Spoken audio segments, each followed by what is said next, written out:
telah hadir. Mungkin kita mulai saja untuk acara ini. Seperti biasa, mungkin mulai dulu oleh Dr. Misri sebagai keynote speaker. Kami persilahkan. Baik, terima kasih Dr. Amrul. Alhamdulillah.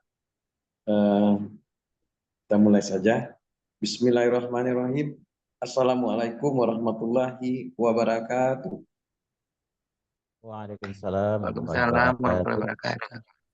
Yang saya hormati dan saya muliakan adalah Bapak Dr. Amnur, kemudian Bapak Ustadz Fauzan, alhamdulillah sudah hadir bersama kita. Selanjutnya kepada seluruh jemaah secara webinar yang dimuliakan Allah. Pertama-tama dan yang paling utama, mari kita bersyukur kepada Allah Subhanahu wa taala. Alhamdulillahirabbil dengan segala rahmat dan karunia-Nya Allah mempertemukan kita dengan cara webinar dalam rangka webinar manasik umroh yang insya Allah sangat bermanfaat untuk kita semua. Selanjutnya salawat beriring salam sama-sama kita berikan kepada junjungan alam Nabi besar Muhammad Shallallahu Alaihi Wasallam dengan ucapan Allahumma sholli ala Muhammad wa ala ali Muhammad. Bapak Ibu yang saya muliakan, saya langsung saja masuk dengan materi motivasi berumroh menuju ketakwaan kepada Allah Subhanahu wa taala. Sebagai dasar daripada manasik yang saya mau sampaikan ini adalah tetap mengacu kepada surat Al-Baqarah ayat 158 dengan artinya sesungguhnya Safa dan Marwa adalah syiar dari Allah, maka barang siapa yang beribadah haji ke Baitullah atau berumrah maka tidak ada dosa baginya mengerjakan sa'i antara keduanya, dan barang siapa yang mengerjakan sesuatu kebajikan yang dengan kerelaan hati, maka sesungguhnya Allah mencuri kebaikan lagi maha mengetahui. Sadaqallahul. Bapak Ibu yang saya muliakan, di sini ada Safa dan ada Marwah. Ini adalah sebuah bukit Bapak Ibu yang adanya pas di Masjidil Haram. Salah satu rukun umroh yaitu sa'i dari bukit Safa ke Marwah ini. Tetapi kita belum sampai ke sana. Saya sedikit akan menunjukkan beberapa motivasi hikmah-hikmah sesuai dengan kegiatan-kegiatan umroh kita laksanakan. Yang pertama kita tahu bahwa rukun umroh yang paling awal, yang paling utama adalah berihram. Baik kegiatan haji maupun kegiatan umroh itu ihram. Ada salah satu rukunnya ihram. Di mana kita memasang ihram itu mulai dari mikat atau batas tanah halal dengan tanah haram. Yang jadi persoalan kita hari ini adalah apa hikmah di balik ihram itu? Karena kita tahu bahwa seluruh manusia yang berihram wajib memakai pakaian putih tanpa dijahit, dan ada syarat-syarat tertentu, ada larang pantang tertentu yang mesti harus kita ketahui. Makanya penting manasik umroh ini sebelum kita berangkat umroh. Kenapa? Karena salah satu istitoah itu adalah istitoah dari ilmu, mampu ilmunya, mengetahui syarat rukun dan segala macam, sehingga kita harus bisa menguasainya. Ihram itu dimulai dengan mikat. Mikatnya itu daerahnya bermacam-macam. Kalau kita mungkin lewat Mumbai ya, itu mungkin di daerah Yalamlam atau mungkin di Bandara Jeddah. Hikmah yang pertama adalah kalau kita berihram, berarti kita sudah melaksanakan salah satu rukun daripada umroh. Yang kedua adalah tawaf dan sa'i. Tawaf dan sa'i ini adalah suatu kegiatan yang adanya di sekitar Ka'bah atau di Masjidil Haram, yang tentu sesuatu yang kita harus mengetahui sejarahnya, motivasinya, kemudian kenapa kita melakukannya, sejak kapan tawaf ini dimulai, siapa makhluk pertama yang tawaf, dan kita ini sebetulnya apa yang kita lakukan ini. Kalau kita lihat sejarahnya Bapak Ibu, tawaf itu, makhluk yang pertama tawaf itu adalah para malaikat, Bapak, yaitu di Baitul Ma'mur, bukan di Baitullah ini. Sehingga kita makhluk di bumi ini tawafnya di Ka'bah, sementara makhluk penduduk langit tawafnya di Baitul Ma'mur. Sama-sama baik, sama-sama rumah Allah Subhanahu wa taala. Dan tentu juga mempunyai hikmah-hikmah yang sangat penting. Di mana kalau kita sholat di Masjidil Haram atau beribadah di Masjidil Haram, itu pahala kita tuh dilipat gandakan Allah 100.000 kali lipat dibanding di tempat lain, Bapak Ibu. Artinya adalah ada janji Allah, janji pahala ibadah yang sangat-sangat luar biasa dilipat gandakan, dan itu tidak terjadi di tempat lain. Jadi 100.000 kali lipat, andaikan kita sholat sendiri, jika berjemaah kita kali 27 lagi. Artinya adalah sekali sholat berjemaah kita di situ, itu 2,7 juta nilai pahala ibadah yang kita kerjakan di tempat lain. Kemudian nanti di Madinah ada namanya Masjid Nabawi. Itu kalau kita sholat sekali di sana, Allah lipat gandakan pahala kita 1.000 kali lipat. Artinya ada tempat-tempat khusus, ada tempat-tempat istimewa, ada tempat-tempat suci, ada tanah-tanah suci di muka bumi ini, itu ritualnya itu dikerjakan saat berumroh atau saat berhaji. Makanya Bapak Ibu yang punya kesempatan berhaji, punya kesempatan berumroh, segerakan untuk mengerjakan. Ingat materi yang minggu kemarin sudah saya sampaikan, ketika kita punya niat berumroh, tidak ada upaya, tidak ada pikir sama sekali, tetap hasilnya nol, Bapak Ibu. Ketika kita sudah punya niat yang kuat, dimulai dengan usaha semampunya, maka pasti ada hasilnya, Bapak Ibu. Kenapa? Karena Allah menjanjikan satu, tiada dosa baginya bagi orang yang berumroh. Tiada dosa bagi orang yang berhaji. Artinya adalah diampuni seluruh dosa-dosa kita. Makanya ketika kita sudah berumroh ini, Bapak Ibu, tentu banyak hal yang bisa kita peroleh. Kenapa? Ada di tempat-tempat khusus yang pahalanya dilipat ganda. Bahkan nanti kalau kita nanti pergi ziarah-ziarah di tempat khusus, salah satunya di Masjid Kuba, sekali salat di sana Bapak Ibu, pahalanya sama dengan 1 kali umroh sempurna Bapak Ibu. Ini juga luar biasa, yang penting kita sampaikan agar apa? Menambah motivasi kita untuk segera berumroh bagi yang sudah punya niat. Berikutnya adalah apa saja ibadah yang kita kerjakan selama berumroh atau mungkin selama berhaji. Yang pertama tentu kita harus melaksanakan sholat wajib di samping rukun umroh, kemudian rangkaian-rangkaian umroh. Di luar itu apa? Adalah melaksanakan sholat wajib. Di mana tempatnya? Di Masjidil Haram dan di Masjid Nabawi. Kalau kita sudah ke Masjid Nabawi nanti. Selanjutnya apa? Tentu kita sebelum berangkat umroh mempelajari apakah sholat kita selama ini sudah benar atau belum? Bacaan sholat kita sudah benar atau belum? Dan bahkan ada sholat-sholat sunnah tertentu yang memang dikerjakan di sana, yang mungkin di tempat lain tidak bisa dikerjakan. Di antaranya adalah sholat sunnah mutlak namanya.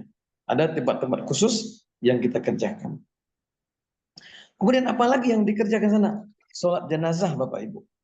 Nah, untuk itu sebelum kita berangkat, kita harus memperbaiki apa yang selama ini kita kerjakan. Seandainya belum sempurna sholat jenazah kita di tanah air ini, maka kita pelajari kembali.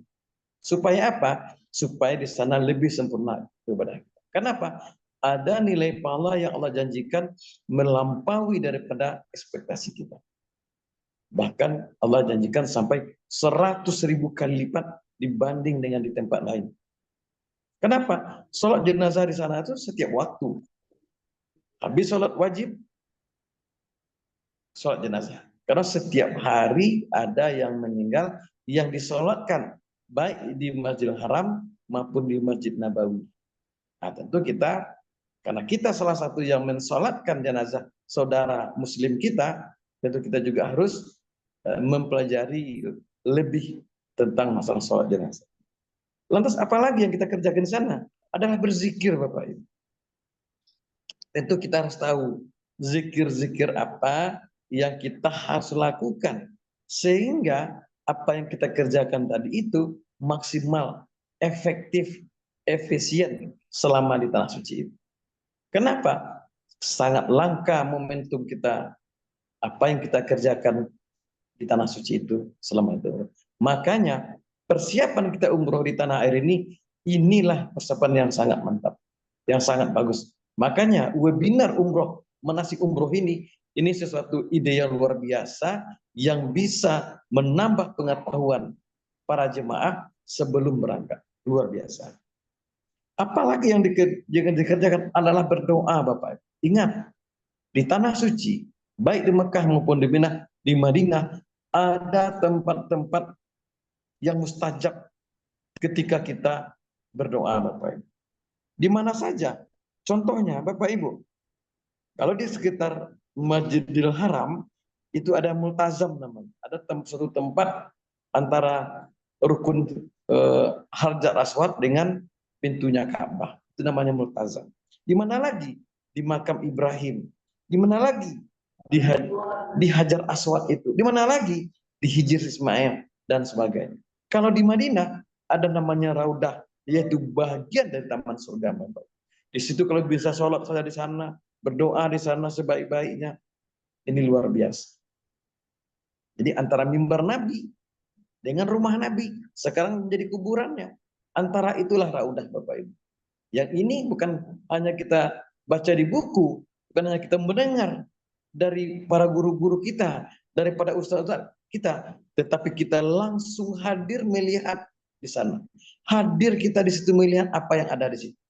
Seperti apa tempat-tempat suci. Seperti apa tempat-tempat yang mustajab ketika kita berdoa. Masya Allah, luar biasa.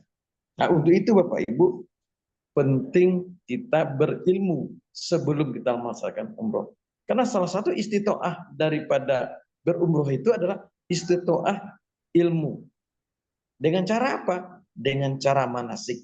Insya Allah, kegiatan rutin ini akan menambah semangat Bapak Ibu untuk berangkat. Mudah-mudahan motivasi yang singkat ini tentu bisa menambah wawasan kita, menambah ilmu pengetahuan kita, menambah semangat kita untuk berumroh melalui umroh Asia.com. Demikian, mohon maaf atas segala kekurangan. Wabillahi taufiq wal hidayah. Wassalamualaikum warahmatullahi wabarakatuh. Waalaikumsalam Waalaikumsalam warahmatullahi wabarakatuh. warahmatullahi wabarakatuh. Iya, terima kasih Dr. Misri yang telah memberikan keynote speaker yang intinya adalah banyak kemudahan, banyak pahala yang didapatkan ketika berumroh, dan untuk mendapatkan ilmu berumroh tersebut perlu pembelajaran secara rutin dan dari hari ke hari seperti yang kita lakukan ini. Jadi bimbingan ibadah umroh yang kita lakukan setiap hari Minggu jam 4 sampai jam 6 sore atau jam 16 sampai jam 18 WIB ini terbuka untuk siapa saja, baik yang sudah mendaftar ikut umroh atau yang belum, atau yang hanya untuk mendapatkan ilmu. Kami dengan senang hati untuk Bapak Ibu join di sini. Nah, peserta hari ini terlihatnya belum begitu banyak, tapi acara ini kita rekam dan itu akan kita putar ulang terus, dan link Zoom ini kita buka 24 jam, kira seperti itu. Baik, Bapak Ibu, telah siap Bapak Haji Fauzan untuk memberikan materinya pada sore hari ini. Yang kami hormati Bapak Haji Fauzan, dipersilakan. Bismillahirrahmanirrahim. Assalamualaikum warahmatullahi wabarakatuh. Waalaikumsalam warahmatullahi wabarakatuh. Alhamdulillahirabbil alamin. Hamdan yuwafi ni'amahu wa yukafi mazidah. Asyhadu an la ilaha illallah wahdahu la syarikalah wa asyhadu anna Muhammadan abduhu wa rasuluh. Allahumma shalli wa sallim wa barik ala hadzal nabiyil karim Sayyidina wa Maulana Muhammad sallallahu alaihi wasallam wa ala alihi wa ashabihi ajma'in, amma ba'd. Puji syukur kita aturkan kepada Allah Subhanahu wa taala, ungkapan puji atas segala nikmat yang telah diberikan, ungkapan puji atas segala kehidupan yang telah kita rasakan, serta salawat dan salam marilah kita sama-sama ungkapkan buat Rasulullah Sayyidina wa Maulana Muhammad sallallahu alaihi wasallam. Yang kami muliakan Bapak Haji Dr. Amnur, yang kami muliakan Bapak Dr. Misri, serta yang kami muliakan seluruh Bapak Ibu peserta webinar manasik umroh pada sore hari ini bertepatan dengan tanggal 10 Sa'ban 1446, bertepatan dengan 9 Februari 2025. Alhamdulillah. Pada kesempatan sore hari ini, kita akan membahas apa sih manfaat dari manasik. Apa syarat-syarat dan rukun-rukun dalam melaksanakan umroh. Jadi Bapak dan Ibu yang dirahmati Allah, ada yang bertanya, apa sih manfaatnya manasik umroh? Kadangkala hal ini dianggap sepele atau mungkin dianggap cukup kita belajar dari internet saja. Cukup kita membaca dari kitab-kitab saja. Sebenarnya manasik umroh itu untuk menambah pengetahuan para calon jamaah dalam melaksanakan umroh. Sehingga kepada peserta calon jamaah umroh itu diperkenalkan bagaimana tata cara ibadah umroh yang sebenarnya. Sehingga mereka mampu melaksanakan umroh itu sesuai dengan tata tertib, sesuai dengan syarat-syarat, sesuai dengan aturan. Maka kita perlu sama-sama memahami bahwa manasik haji sangat penting bagi setiap jamaah. Pertama, umroh ini bukanlah kegiatan rutin seperti sholat wajib 5 waktu atau sholat sunat yang lain. Tetapi umroh adalah ibadah yang kemungkinan dilakukan hanya oleh orang-orang yang memiliki kesanggupan. Dan itu pun bukan tiap bulan ataupun tiap tahun. Sehingga perlu diulang-ulang, diingat-ingatkan tentang pelaksanaan umroh yang benar. Yang kedua, dengan adanya manasik itu, kita bisa mengenal calon jamaah yang akan kita bawa. Bagaimana karakter satu jamaah dengan jamaah yang lain. Kita bisa menyampaikan informasi-informasi dan hal-hal yang mestinya bisa dipahami. Karena calon jamaah mungkin ada yang memang orang yang sudah belajar ilmu agama, tapi tidak menutup kemungkinan juga ada bapak, ibu atau saudara-saudari calon jemaah ini yang tidak mendalami ilmu agama. Ketika mereka memiliki kemampuan untuk melaksanakan umrah, tentu tidak serta-merta dia berangkat tanpa dibekali dengan ilmu yang benar tentang praktek umroh itu sendiri. Lalu manfaat yang ketiga dari pelaksanaan manasik umroh itu untuk menyampaikan kepada jamaah bagaimana kondisi di tanah haram atau di Masjidil Haram.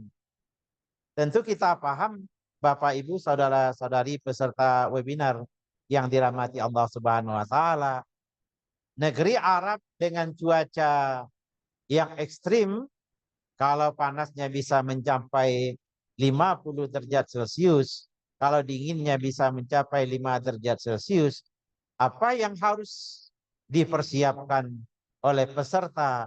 Lalu bagaimana kondisi di Masjidil Haram dengan jamaah, misalnya jamaah umroh yang luar biasa banyak, sehingga laskar-laskar yang ada di sana mencoba menertibkan, sehingga jamaah kita bisa memahami kenapa laskar itu ada di sana. Kenapa ada aturan-aturan atau jamaah umroh ini diarahkan ke tempat yang telah ditentukan sehingga tidak terjadi penumpukan jamaah. Bapak Ibu para peserta webinar yang dirahmati Allah, dan termasuk juga manfaat dari pelaksanaan manasik umroh itu sendiri adalah untuk mengenalkan bahasa-bahasa Arab sederhana yang mudah dihafal atau tulisan-tulisan yang ada di dinding-dinding yang bisa dipahami ketika kita baca, oh ini kita sudah pernah memahaminya dari pelajaran yang ada. Sehingga sangat bermanfaat pelaksanaan manasik umroh itu. Bapak Ibu yang dirahmati Allah, ketika kita berbicara tentang syarat dan rukun, apa sih perbedaan syarat dan rukun? Ini bukan perkara mudah, karena dalam kajian ulama fikih ini selalu saja diungkapkan. Setiap ibadah yang akan dikerjakan oleh seseorang ada syaratnya dan ada rukunnya. Nah, di sini mau kita jelaskan perbedaan dari syarat dan rukun. Kalau syarat itu berkaitan dengan posisi dan kondisi seseorang dalam pelaksanaan ibadah yang harus dia penuhi, harus dia sempurnai sebelum melaksanakan ibadah itu dimulai. Artinya syarat bukan bagian dari ibadah yang akan dilaksanakan, tetapi bagian-bagian penting yang harus dilengkapi oleh seseorang yang mau beribadah sebelum ibadah itu kita mulai. Sementara rukun ibadah adalah komponen-komponen penting, bagian-bagian penting dari suatu ibadah yang sedang dilaksanakan. Tinggal satu rukun, maka batallah ibadah yang dilakukan. Kurang satu rukun, maka ibadahnya mengalami pembatalan. Sehingga perlu kita lihat-lihat mana yang syarat, mana yang rukun. Apakah syarat bisa membatalkan ibadah? Bisa. Apakah rukun bisa membatalkan ibadah kalau tidak dilaksanakan? Bisa. Sehingga perlu kita sampaikan, dalam kitab fikih umrah, menurut mazhab Imam Syafi'i, karya Wahyudi Ibnu Yusuf menyatakan, ada 5 syarat wajib melaksanakan umrah. Yang pertama Islam, itu sudah kita pahami bersama. Yang kedua balik. Berkaitan dengan kata-kata balik artinya sudah dewasa. Ini wajib melaksanakan umrah kalau sudah dewasa. Lalu kalau melaksanakan umrah itu anak-anak sebelum memasuki masa balik, apakah ibadah umrohnya sah? Ibadah umrohnya tetap sah sesuai kalau melaksanakan syarat dan rukun ibadah yang dilaksanakan. Cuman bagi anak-anak yang belum balik, hukumnya belum wajib. Baru boleh melaksanakan umroh. Jadi Bapak dan Ibu, kalau ada membawa anak-anak yang berumur di bawah, katakanlah di bawah 12 tahun, itu rata-rata di Indonesia akhir balik anak-anak itu biasanya memasuki umur 12 atau 13, baru mereka ada yang sudah mimpi basah dan ada yang sudah datang bulan untuk yang perempuan. Jadi kata-kata balik ini wajib, sudah diwajibkan untuk melaksanakan umroh kalau sudah mencapai masa akhir balik. Untuk anak-anak yang belum balik itu sah melaksanakan umroh, cuman hukumnya tidak wajib. Kemudian yang ketiga, syarat yang ketiga adalah berakal. Konteksnya di sini berakal adalah orang yang bisa berpikir sehat, yang pikirannya normal. Maka kita menurut syarat di sini orang yang akalnya kurang sehat itu tidak diwajibkan untuk melaksanakan umroh. Bahkan dari pengalaman-pengalaman yang ada, ketika ada jamaah yang di bawah itu akalnya sudah mengalami sedikit perubahan, akan menyulitkan petugas haji atau petugas umroh.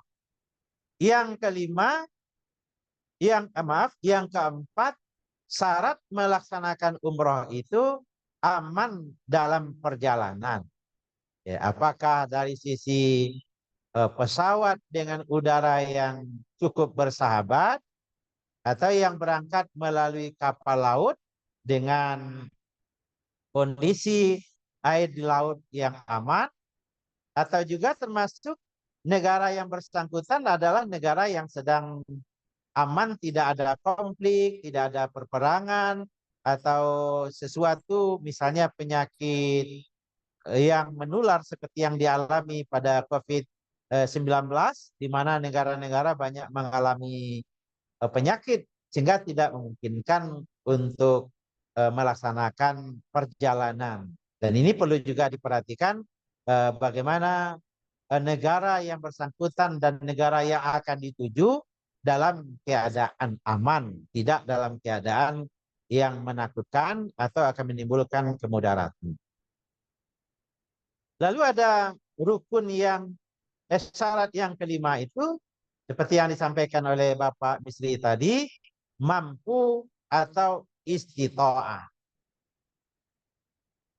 Mampu di sini kita bisa ungkapkan mampu secara keilmuan, bahwa Bapak, Ibu, saudara-saudari yang akan melaksanakan umroh itu sudah dibekali dengan ilmu-ilmu yang akan mereka laksanakan ketika berada di tanah Makkah. Sehingga mereka tidak terjebak oleh hanya sekedar mengikut-ikut dengan orang lain tawaf dia tawaf, tapi dia belum lagi melaksanakan ihram. Ada juga yang sudah ihram tapi tidak melakukan niat, maka akan terjadi ibadahnya hanya ibadah yang tanpa arti. Maka perlu itu keilmuan dengan masalah-masalah yang ada di dalam umroh ataupun haji. Untuk keilmuan ini kita upayakan, mudah-mudahan Bapak Ibu yang ikut serta berperan aktif dalam pelaksanaan webinar ini, mudah-mudahan bisa mendapatkan keilmuan atau bisa juga menambahnya dengan membaca literasi-literasi kitab-kitab yang berbicara tentang umroh itu sendiri. Yang kedua, istita'ah itu berkaitan dengan kesehatan. Apakah peserta umroh ini dalam keadaan berbadan sehat, berjiwa sehat? Kalau seandainya badannya kurang sehat, katakanlah seperti penyakit jantung atau penyakit diabetes atau penyakit-penyakit yang sangat berat misalnya, yang kalau seandainya tetap berangkat, kemungkinan peserta tersebut mungkin sampai di maka dibawa ke rumah sakit, akhirnya dirawat selama ada di sana hanya mengalami perawatan. Ini perlu mendapatkan perhatian, termasuk juga kesehatan jiwa seperti yang diungkapkan pada nomor 4 tadi. Yang ketiga, kemampuan yang dimaksud itu juga berkaitan dengan finansial, dengan keuangan. Sehingga Bapak dan Ibu dalam melaksanakan umroh ini, dana yang sudah atau disediakan mencukup keluarga yang tinggal. Dan ini perlu diperhatikan Bapak dan Ibu. Kadang-kadang dana untuk perginya cukup. Cuman untuk yang di rumah terpaksa harus berhutang untuk makan atau jajan anak-anaknya. Nah, di sini perlu dipertimbangkan. Jadi seseorang yang akan melaksanakan umroh itu istita'ahnya atau mampunya, termasuk di situ ada kemampuan finansial ketika sedang berada di Makkah dan di Madinah, termasuk juga ada harta yang ditinggalkan untuk orang di kampung halaman, perekonomiannya cukup, untuk makan minumnya cukup, insya Allah. Itu 5 syarat melaksanakan umrah. A'udzubillahi minasyaitonirrajim. Bismillahirrahmanirrahim. Walillahi 'alan nasi hajjul bait man istata'a ilaihi sabila. Allah tetapkan kewajiban kepada manusia untuk melaksanakan hajjul bait kepada manusia-manusia yang memiliki kesanggupan untuk menempuh perjalanan ke sana. Jadi itu kira-kira syarat-syarat yang harus dipenuhi dalam melaksanakan umroh. Berikut kita akan coba sampaikan rukun-rukun umroh serta tata cara pelaksanaannya. Maka seperti yang disampaikan oleh Bapak Misri tadi, rukun pertama dalam melaksanakan umroh adalah melaksanakan ihram yang disertai dengan niat melaksanakan umroh. Dan pelaksanaan umroh itu dimulai dari miqat. Kesempatan sore hari ini kami sampaikan ada 3 pendapat. Jumhur ulama berpendapat boleh berihram sebelum miqat yang ditentukan. Jamaah berihram dari asrama embarkasi haji atau umrah, mulai dari memakai pakaian ihram tersebut, maka peserta umrah sudah harus menjaga larangan-larang ihram sampai dilaksanakannya tahallul, lanjutkan perjalanan. Kemudian yang kedua, pendapat jumhur ulama menyampaikan boleh juga berihram itu dalam pesawat. Ada yang menyampaikan ketika posisi pesawat itu nanti sudah sejajar dengan qarnul manazil atau yang dikenal juga dengan istilah wilayah ya lamlam, jamaah hendaknya sudah berihram. Dan biasanya kru pesawat itu akan mengumumkan kepada jamaah untuk melaksanakan ihram, memasang niat ketika berada dalam pesawat. Lalu ada pendapat yang ketiga dari Majelis Ulama Indonesia yang dikeluarkan melalui fatwa tanggal 28 Maret 1980 tentang keabsahan melaksanakan miqat umrah atau haji di Bandara Jeddah. Dan fatwa ini alhamdulillah sudah dikukuhkan pada tanggal 19 September 1981. Jadi bagi Bapak dan Ibu atau para pembimbing umroh dan lain-lainnya, kita bisa berpijak kepada 3 pendapat tersebut. Kala yang mungkin kita inginnya dari embarkasi atau dari asrama haji ke pemberangkatan, silahkan dengan catatan sudah harus menjaga larangan-larangan yang ada sampai selesai melaksanakan tahallul. Atau yang kedua, melaksanakan ihram itu dimulai ketika berada dalam pesawat dan kru mengumumkan bahwa sebentar lagi kita alam. Atau kita berpegang kepada yang ketiga, melaksanakan mikot hajinya dari Jeddah, berpijak kepada fatwa ulama Republik Indonesia tanggal 28 Maret 1980. Nah, Bapak Ibu yang dirahmati Allah, ketika jamaah umroh ini pertama mungkin tidak langsung ke Jeddah, biasanya jamaah akan dibawa ke Madinah. Dari Madinah akan melaksanakan kegiatan-kegiatan ibadah di Masjidil Madinah, lalu mengunjungi tempat-tempat yang berziarah yang memiliki makna dan nilai-nilai yang harus diambil nilainya oleh jamaah. Maka ketika ingin berangkat ke Makkah, jamaah akan dibawa ke Zulhulaifah atau disebut juga dengan Bir Ali.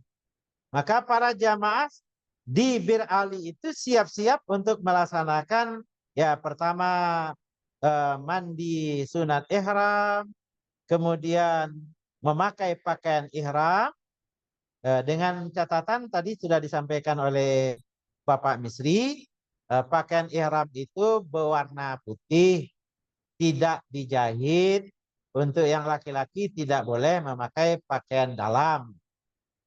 Untuk yang perempuan boleh berpakaian yang dijahit, yang tidak boleh ditutup muka dengan telapak tangan, yang lainnya ditutup. Nah, itu prosesnya. Selesai memakai pakaian ihram,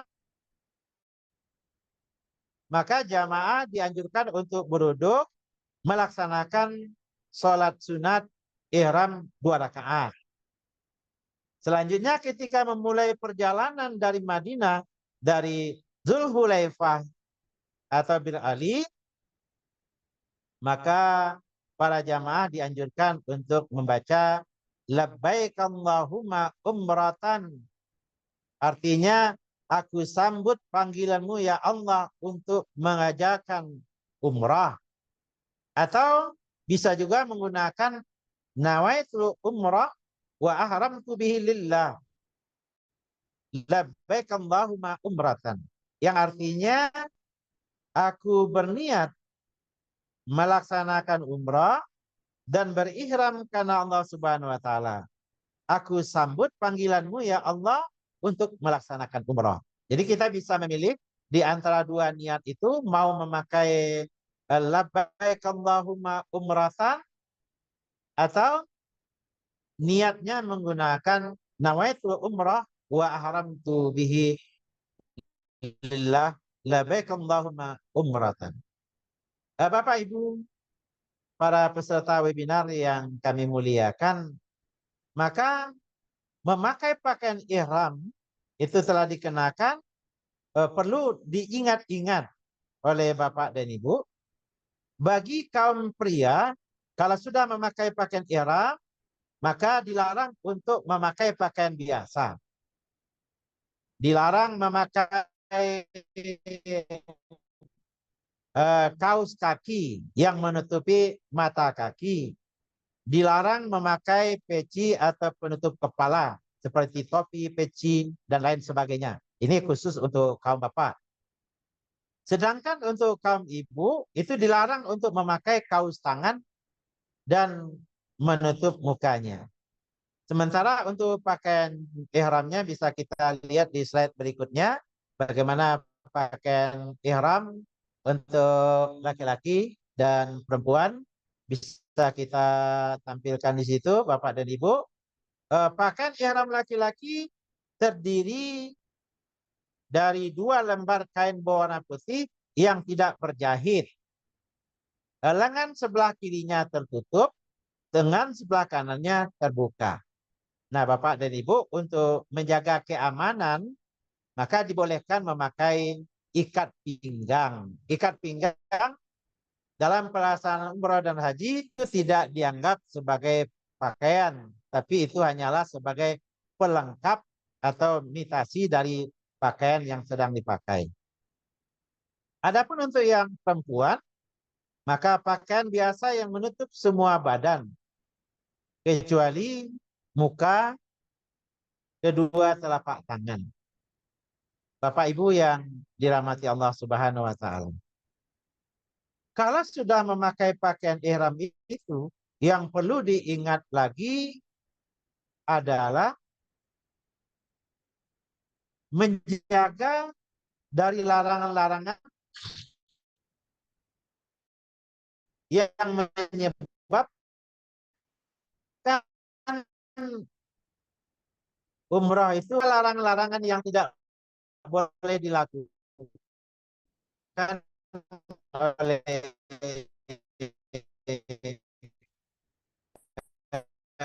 pria dan wanita ketika melaksanakan umrah. Aroma sabun yang dipakai waktu mandi ihram itu tidak masalah. Yang tidak boleh setelah berniat labbaik Allahumma umratan itu dilarang menggunakan wewangian parfum. Yang kedua, Bapak Ibu ingat, dilarang memotong kuku, mencabut dan mencukur rambut yang ada di badan kita. Maka itu hati-hati Bapak dan Ibu, sebaiknya sebelum melaksanakan umroh, kuku yang panjang dipotong dulu, kemudian beberapa rambut-rambut yang kelihatan tidak rapi sebaiknya dicukur. Jangan ketika sedang melaksanakan umroh baru terpikir untuk memotong kuku karena panjang, itu dilarang. Dilarang mencabut rambut atau mencabut kumis dan rambut-rambut yang lainnya. Yang ketiga, dilarang peserta umrah ketika sudah berihram berburu atau membunuh binatang. Jadi ketika melaksanakan umrah itu perbuatan yang dilarang. Yang keempat, dilarang menikah atau meminang wanita untuk dinikahi atau menikahkan orang ketika seseorang melaksanakan umrah. Inilah Bapak dan Ibu, ketika seorang melaksanakan ihram, maka dia ibarat sedang melaksanakan sholat yang dimulai dengan takbiratul ihram. Segala yang halal-halal di luar sholat itu tidak boleh dilakukan. Dalam ihram pun demikian, seorang yang melaksanakan umrah itu tidak boleh menikah, tidak boleh menjadi wali nikah, tidak boleh menikahkan orang, tidak boleh meminang wanita untuk dinikahi. Ya walaupun kadangkala bagi orang Indonesia seolah-olah di Makkah itu adalah tempat yang berkah untuk melaksanakan nikah. Itu betul. Kita tidak memungkirinya. Namun ketika jamaah sedang berihram, maka itu bisa menyebabkan umrohnya mengalami kekurangan makna. Berikutnya dilarang berhubungan intim. Nah, siapa yang berhubungan intim ketika melaksanakan sudah berihram, maka ihramnya batal. Kaum muslimin dan kaum muslimat, bapak-bapak dan ibu-ibu, saudara-saudari peserta webinar yang kami muliakan. Ketika melaksanakan ihram, tidak boleh mencaci. Nah ini Bapak dan Ibu, tidak boleh mengeluarkan kata-kata kotor. Bahkan sekedar bertengkar, mujadalah atau adu pendapat, terjadinya perselisihan ketika sedang melaksanakan ihram, itu dilarang. Yang boleh dilakukan jamaah hanya mengatakan kalimat thayyibat, kalimat-kalimat yang baik-baik.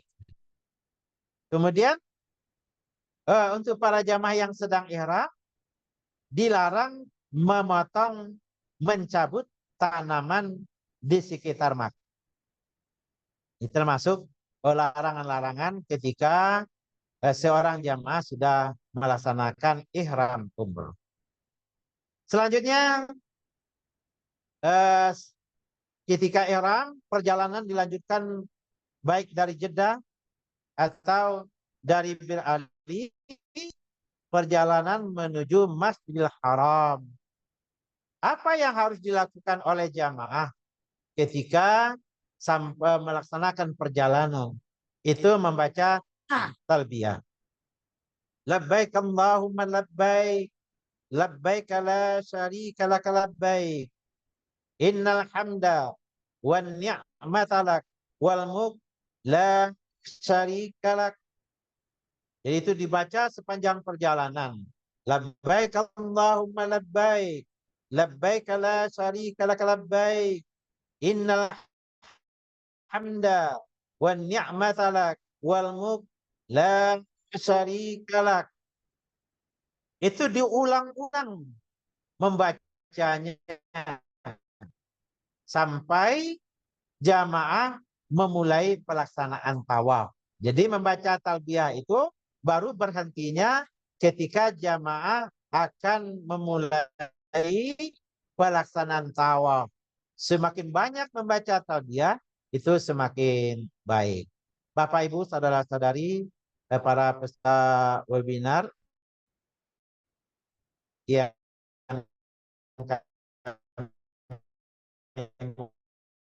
memuliakan, sesama rukun tawaf. Tawaf dimulai dengan garis coklat Hajar Aswad, yaitu satu sudut Ka'bah yang berada di sebelah timur. Mulailah tawaf dengan mencium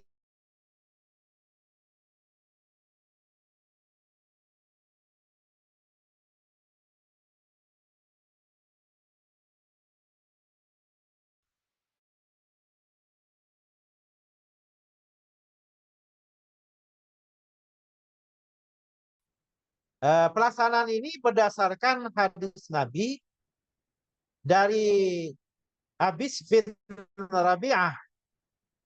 Ia berkata, aku melihat Umar radhiyallahu an datang ke Hajar Aswad seraya berkata, sesungguhnya aku tahu bahwa engkau itu batu. Andai kata aku tidak melihat Rasulullah mengecup engkau, pasti aku segan mengecupmu. Kemudian ia mendekat lalu mengecup Hajar Aswad itu. Hadis ini diriwayatkan oleh Imam Al-Bukhari. Selanjutnya memulai perjalanan, kita mencium atau mengisyarakan tangan kita ke Hajar Aswad. Kita cium tangan kita, lalu kita lambaikan ke Hajar Aswad dengan catatan kita dalam posisi tangan kiri kita arah Ka'bah, tidak boleh mengaturan tawaf. Jamaah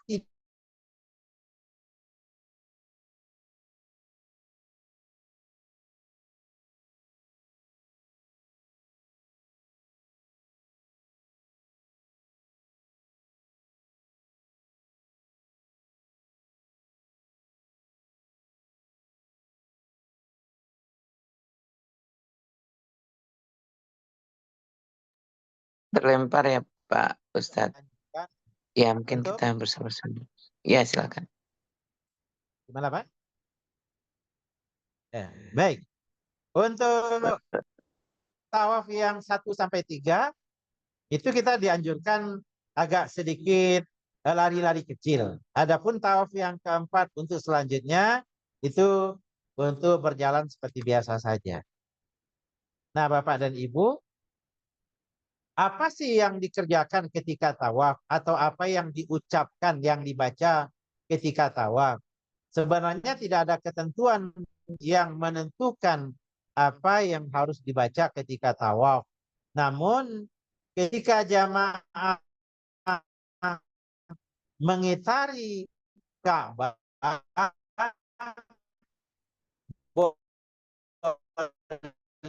sesuai dengan nanti kan ada buku panduan haji dan umroh, kita membaca doa.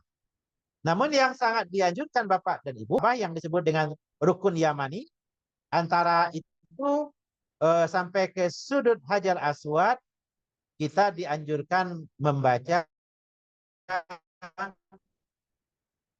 Rabbana Atina, yang dirahmati Allah Subhanahu wa taala.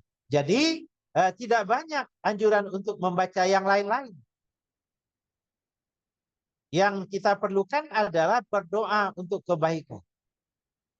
Dan khusus antara rukun Yamani dan menuju Hajar Aswad, memang ada anjuran untuk membaca doa Rabbana atina fid dunya hasanah wa fil akhirati hasanah wa qina azabannar.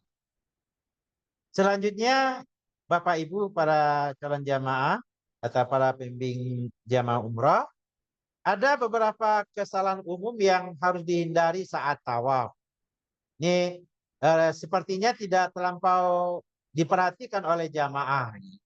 Namun kita ingat-ingat dan perhatikan ada beberapa kesalahan umum yang sering terjadi dalam pelaksanaan tawaf. Pertama, melanggar aturan ihram. Apakah tadi berkata kotor atau hal-hal yang lain yang dirasa tidak mengganggu tapi itu merusak. Yang kedua, mengganggu jamaah lain. Maksudnya, walaupun badan kita lebih besar dari jamaah yang lain, jangan sampai kita mengganggu jamaah yang lain. Atau saling mendahului, saling berdesak-desakan, ingin dulu-duluan. Tujuan kita melaksanakan umroh itu adalah untuk kebaikan. Nah, ketika sampai di sana,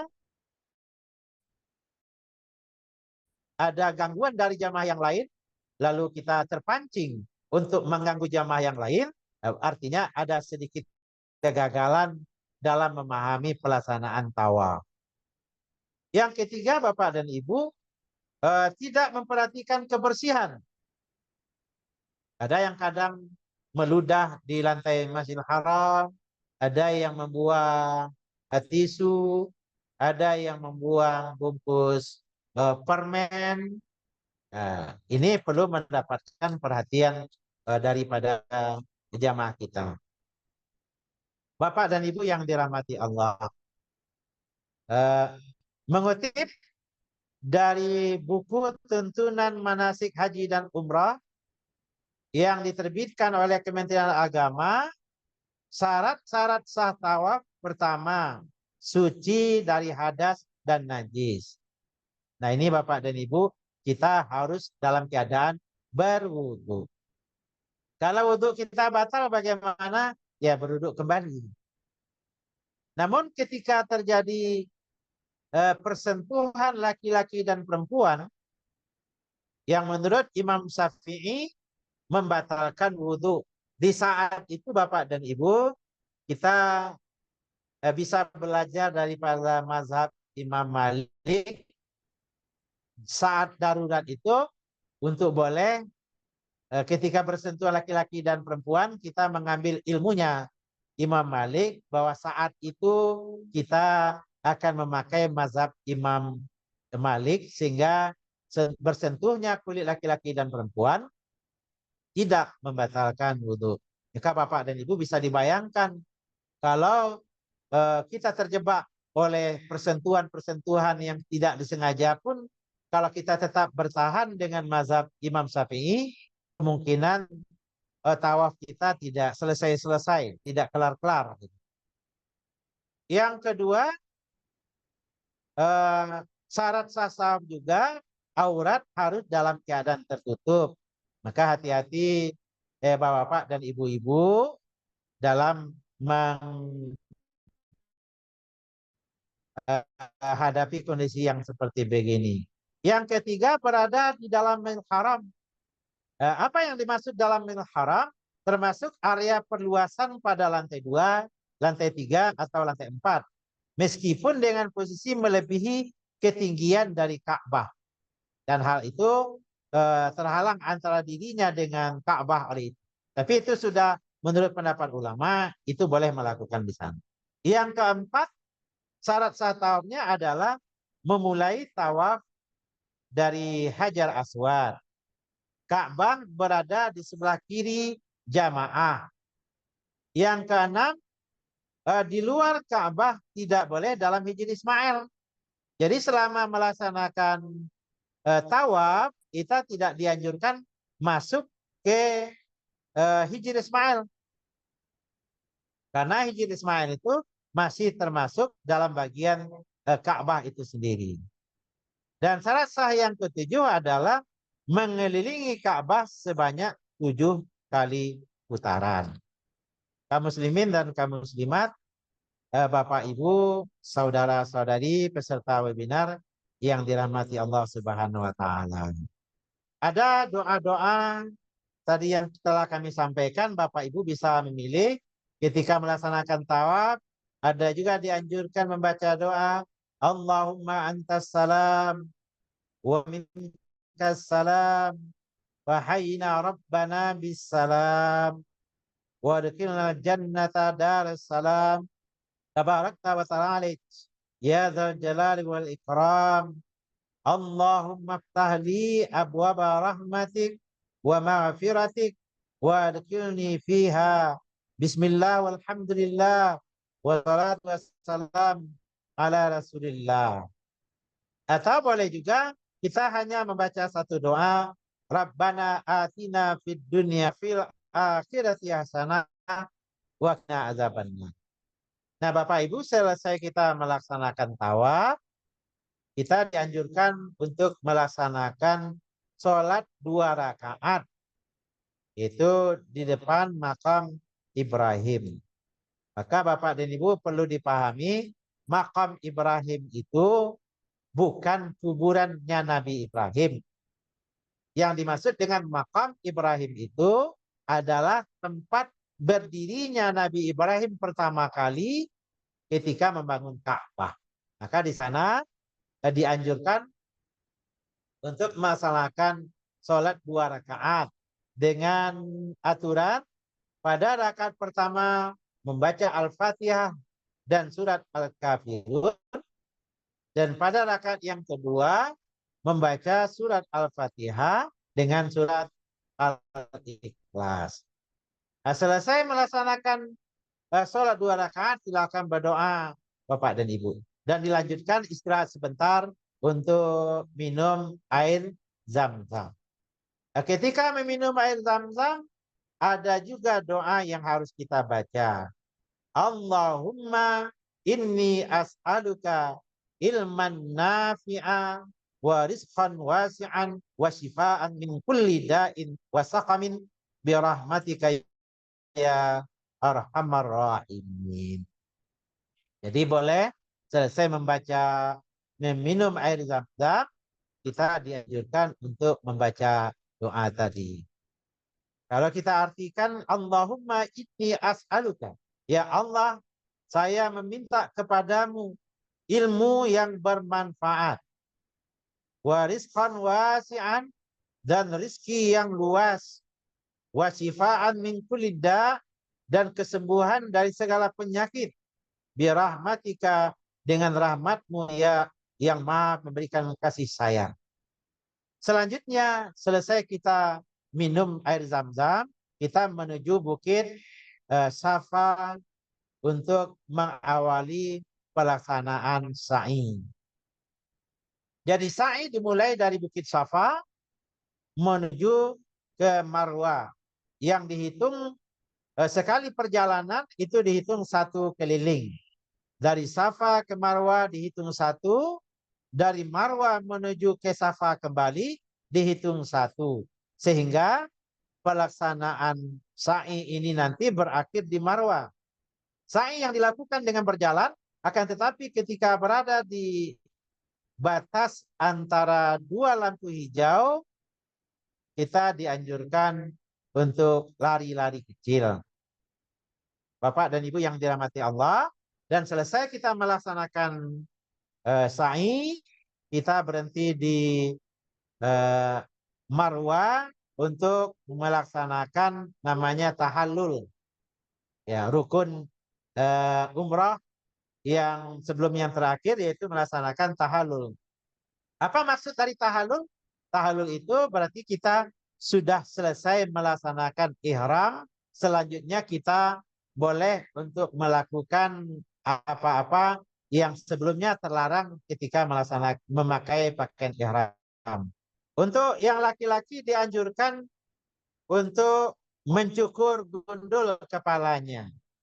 Sedangkan untuk para wanita cukup dengan menggunting beberapa lembar rambutnya. Dengan selesainya pemotongan rambut atau pencukuran rambut, berarti umroh sudah selesai.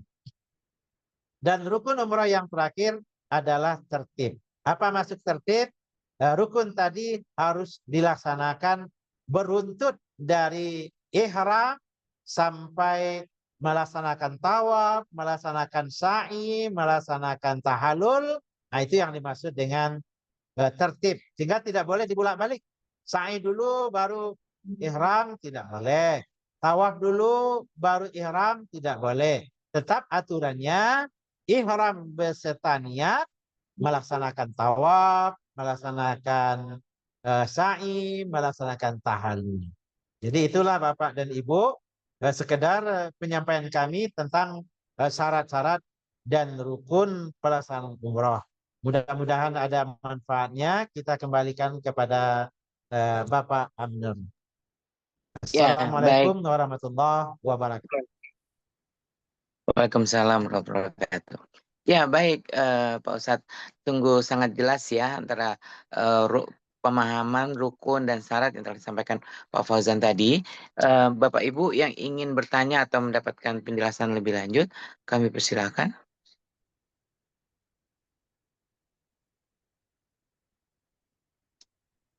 Iya, kalau ada yang mau bertanya atau tadi dijelaskan lebih detail masing-masing rukunnya, berikut implementasi dan teknik yang dilakukan saat umroh.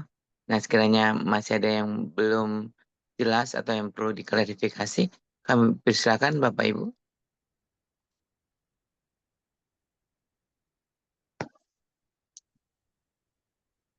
Tidak ada. Mungkin sebentar menunggu yang akan bertanya, sejenak kita jelaskan kembali tentang umroh Asia. Mohon Pak Arif slide-nya.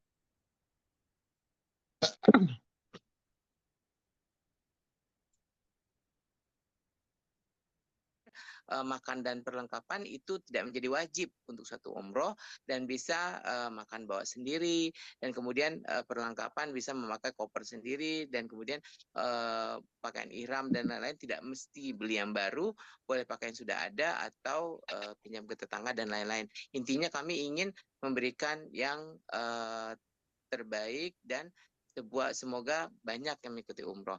Nah, harga normalnya itu, harga reguler, kalau Bapak Ibu bandingkan dengan travel-travel lainnya, itu di harga 28,9 juta, itu yang standar ini, dan sehingga bisa save, bisa aman uangnya sebanyak 6 juta. Kira-kira seperti itu.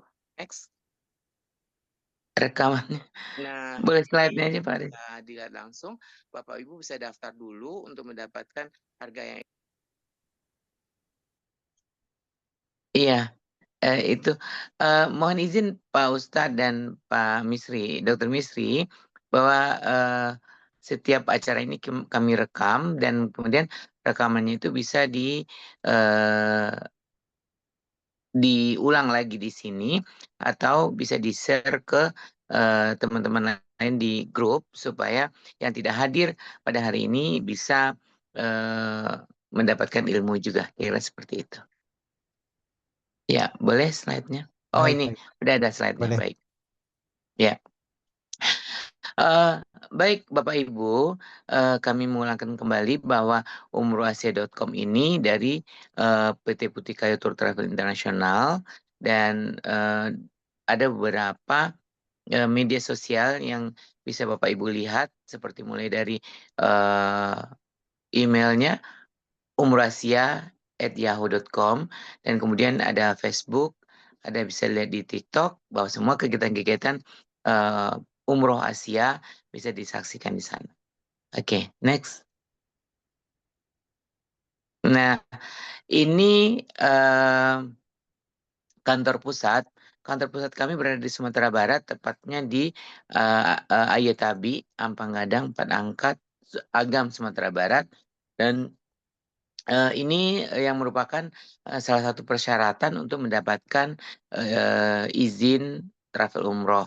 Dan kantor kami ini sudah ditinjau atau didatangi langsung oleh Kanwil Kementerian Agama di Sumatera Barat, yang saat itu juga Pak Ustadz Fauzan berkenan hadir bersama dengan kantor wilayah Kementerian Agama Sumatera Barat.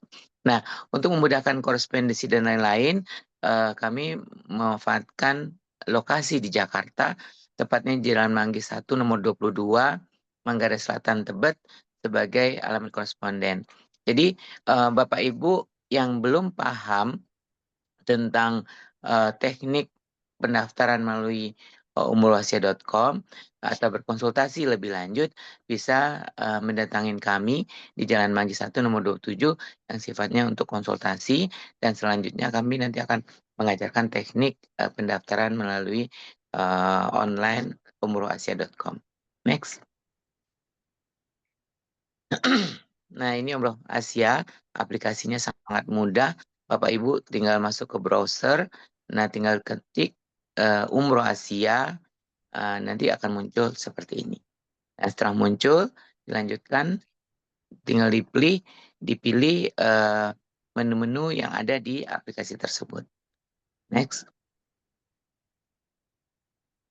Nah, ini beberapa paket yang sudah tersedia. Ini khusus untuk Syawal, April, dan kemudian akan dimulai kembali pada awal musim di bulan Juli, dan seterusnya. Kami sudah membuka pendaftaran sampai 2026. Next. Nah, ini teknik pendaftaran, bahwa brosur yang kita sampaikan ini super lengkap. Nah, karena itu harga promosi dan itu bertahap sesuai dengan promo penerbangan untuk 7 orang pendaftar, dan selanjutnya akan naik sesuai dengan pendaftaran. Sementara untuk lens arrangement itu akan tetap sama. Next. Nah, ini transaksi umroh Asia. Bapak Ibu bisa memasukkan data pemesan, kemudian data peserta, dan dilanjutkan dengan menginput informasi-informasi yang dibutuhkan untuk keperluan pengurusan visa dan lain-lainnya. Next. Nah, setelah transaksi pendaftaran bisa dilanjutkan dengan pembayaran. Pembayaran hanya untuk pendaftaran saja, 1 juta rupiah, sebagai Bapak Ibu ingin mengikuti umroh. Nah, sementara biaya umroh itu kita tidak mintakan DP dan pembayaran selesai umroh. Dan bahkan juga ada cicilan yang bisa bekerja sama dengan beberapa bank. Mungkin akan kami jelaskan pada minggu berikutnya. Next. Nah, ini pendaftaran dilakukan melalui virtual account dari bank manapun, dan setelah mendapatkan nomor virtual account bisa membayar di beberapa tempat seperti di Alfamart atau transfer dan lain-lain metodenya. Nah, begitu sudah terdaftar, virtual account-nya sudah dibayarkan, maka Bapak Ibu akan terdaftar sebagai peserta umroh, dan untuk selanjutnya bergabung ke WA Group, dan kami persilakan untuk belajar manasik umrohnya secara rutin di setiap hari Minggu bersama Ustaz Fauzan dan Dr. Misri. Lanjut. Nah, ini salah satu contoh detail pembayaran. Next. Nah, lebih mudah dengan umrohasia.com. Nah, untuk informasi lebih lanjut bisa di eh, Facebook, TikTok, Instagram, dan lain-lainnya. Atau bisa berkomunikasi melalui WA ke nomor 08500 80 50 60. Next. Oh, udah habis? Oh, baik. Bapak Ibu, demikian penjelasan seputar umrohasia.com. Nah, sekiranya masih ada pertanyaan, kami persilahkan. Ya, kalau tidak ada, mungkin ada tambahan informasi dari Dr. Misri. Kalau tidak ada, oh ya Bapak Ibu, di chat, di obrolan kami sudah menuliskan link untuk link daftar hadir pada sore hari ini. Bapak Ibu bisa isi. Nah, yang sudah mengisi link pendaftaran akan dikirimkan sertifikat melalui email yang tertulis di yang Bapak Ibu isikan. Baik, Bapak Ibu, kalau tidak ada pertanyaan, mungkin closing statement dari Pak Haji Pak Ustadz Fauzan, kami persilahkan untuk menutup acara ini. Mungkin bisa diakhiri dengan doa barangkali Pak Ustadz. Terima kasih. Silakan. Ya, baik Bapak dan Ibu peserta webinar yang dirahmati Allah, beramallah dengan ilmu yang insya Allah dengan ilmu kita bisa beramal dengan sempurna.